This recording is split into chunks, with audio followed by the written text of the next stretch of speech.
One of the biggest concerns patriotic Americans have is whether or not American military and law enforcement will turn on American citizens in violation of the Constitution. Well, if the liberal left has any say-so, they will.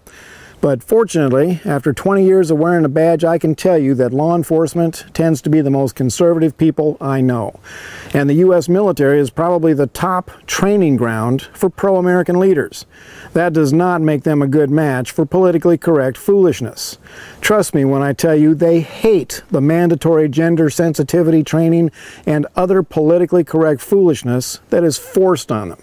They watched Americans die in Benghazi when Obama blocked the rescue missions. They cannot help but wonder if they will be sacrificed next for political expediency. I assure you, the majority of men and women in uniform despise liberal policies. Why do you think the Democrats lost the military votes from overseas? Now, Oath Keepers is an organization where military and law enforcement sign an oath that they will not obey unconstitutional orders to seize privately owned firearms, detain U.S. citizens, or blockade U.S. cities. The president of the New York chapter told me there are over 100,000 who have signed that oath.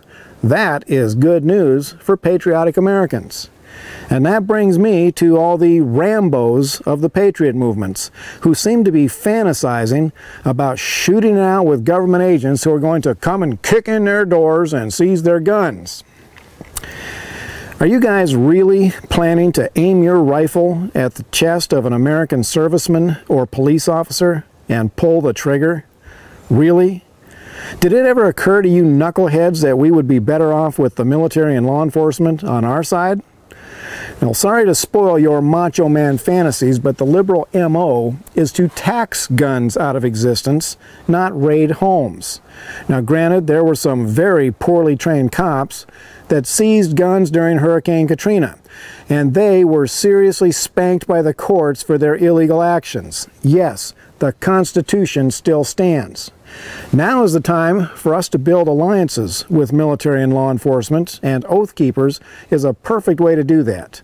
So go to the Oath Keepers website, read their oath and the 10 orders that they will not obey. If we're going to protect American freedoms, we will need all the allies we can get, and I can't think of better allies than our men and women in uniform. So let's stop threatening our people in uniform and start letting them know that, like them, we too are sworn to protect the Constitution.